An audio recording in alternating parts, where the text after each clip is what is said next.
My daughter, I realized that she misled someone that was of authority, so she took to heart that he would possibly be good for her, be a good, I don't know, it just was a bad situation. He made it worse. He invited her out, he took her to breakfast, and then I found out that he had asked her to come home with him that day. And what could have happened after she went home with him, I don't know. She was 17, I realized that, but he took advantage of her.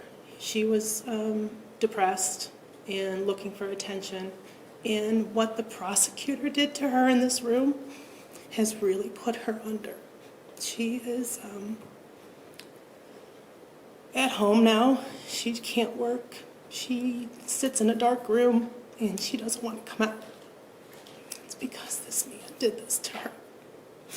And she has to live the rest of her life with the fact that she sat up on that stand and talked about things that none of us would want to talk about. And it was really unfair. And the prosecutor should be ashamed of himself to do that to my daughter and put her on the stand, because it wasn't her fault. And for the crime that he has been found guilty of, he did it like Matthew said. He wanted to have sex with my daughter, and he wanted to make sure that she was 18. Well, if you have to do that, then you shouldn't even be pursuing that relationship. You know, I mean, if it's a guess at all about an age, then walk away. You know, you're a 31-year-old man. You're looking at a teenager. Shame on you. Shame on you, Mr. Toole. All right. Thank you for coming. I know it's been difficult. Anything else, Mr. Meyer? I would just reiterate our request for incarceration, Your Honor. This was not a victimless crime. It was a very serious crime, and he knew better. He chose to violate the law, knowing full well why that law existed and how he was harming this young girl. And you saw in open court exactly what he did to affect her and have such a negative impact on her life. He deserves to have a similarly negative impact on his life. We're asking for incarceration. All right. Very good. And the falsificate, the count that he was found guilty of, although the whole situation, we heard it during the trial, is for going into, he's being sentenced for accessing the leads to find out her age. That's the felony of the 5th degree here.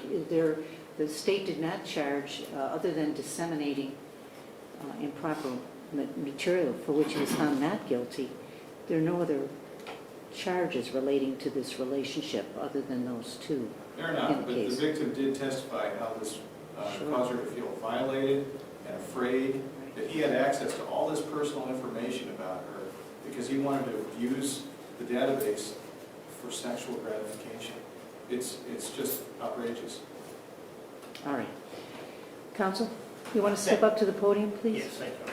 Would you like me to bring Mr. Toole? Yes, please.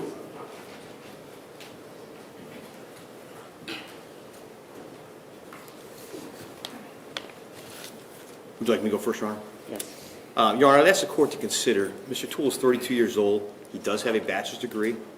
He's a soldier in the Army National Guard for the past 6.5 years. He is aware that police officers are held to a higher standard. I'd ask the court to also consider the many positive things that he has done. He's received 3 awards during his time as a police officer, a commander's commendation, 2 special commendations. He saved 2 people's lives. One was a gunshot victim, the other one was a car accident victim, by rushing to the scene and applying tourniquets to keep the people from bleeding out. He has also captured a gang member with a gun who was running through Ohio City. So he's done a number of great things as a police officer, and I ask the court to consider those, as well as what you've heard before the court during the trial. He's losing his job as a result of this incident, and being a police officer and a soldier are 2 of the most important things to him in his life. And that So was the National Guard's not going to keep him on, is he? No, they're going to discharge him because he does have a felony conviction. And that was hold up with a plea deal, Your Honor. That he could no longer be a police officer. Nevertheless, he's been convicted of the Leeds violation. He has been obviously acquitted of the disseminating matter harmful to juveniles.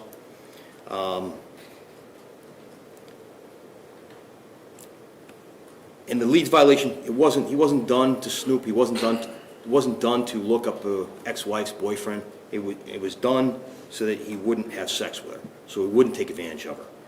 So he would not commit a sexual battery. So it's not the typical Leeds violation. And once he found out her age, he backed off. He wanted to wait till she was 18, and the court's aware of the facts. I submit to the court that this is not the worst form of the offense because of that. But nevertheless, we respect the jury's decision. Would ask the court to impose a community control sanction with no jail. Losing his ability to be a police officer is had a very severe impact on him. Thank you, Your Honor. Okay, what do you have to say, Mr. Toole? Good morning, Your Honor. I want to apologize to you, the court, the City of Cleveland, State of Ohio, and U.S. government. In November 2017, I regrettably entered a situation in which I made a series of bad decisions. That situation would have never occurred if I had all the facts at the time, and I would never be before this court, but I apologize nonetheless. I apologize to the U.S. government and the State of Ohio. With this conviction, I will be discharged from the Ohio Army National Guard and unable to fulfill my duties that I have sworn to. Never at any point in my life have I intended to do harm to another. I chose a life of public service because I wanted to do just that, serve others. Multiple times during my career, I put my own safety on the back burner to save the lives of others. I deeply regret my mistakes in this case. My mistakes in this case will strip me of the opportunity to help others in this capacity. I will truly miss it. However, I do not regret taking this case to trial, even given the outcome, because it has given me a chance to get the facts of the case out to the public.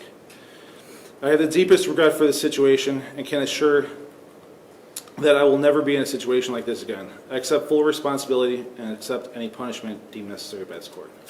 What about the victim in this case? I don't hear anything. State of Ohio, Your Honor.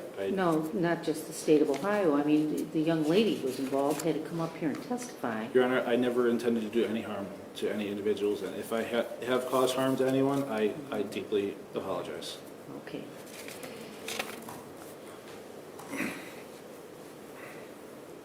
All right. The court has reviewed the pre-sentence report, takes into consideration the remarks of counsel and the defendant, and while the court is certainly, from the many years I've been here, knows the seriousness and the importance of this. This is a felony of the 5th degree, the falsification.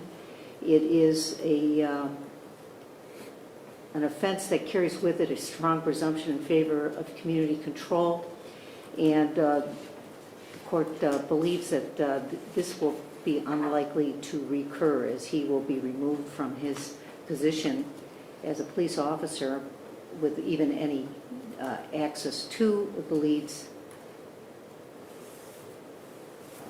information, and also he's going to he's drawn the public scrutiny here. We see cameras here seated over in to my right, and plenty of people have had the opportunity to view this in open court and to see exactly what you've done. You're going to carry this with you for a long time. They're going to know who you are and what you did. You've lost your job as a police officer. You will lose your job or your position as a National Guardsman as well. So you are suffering from that end. You will carry the ramifications of having a felony on your record. So the court feels that a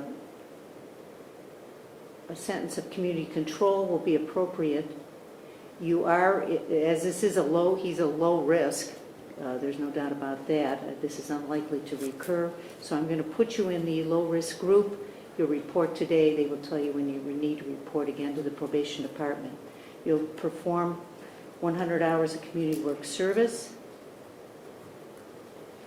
You'll pay the costs. Costs become a judgment against you. If you fail to pay them, you may be required to perform community work service.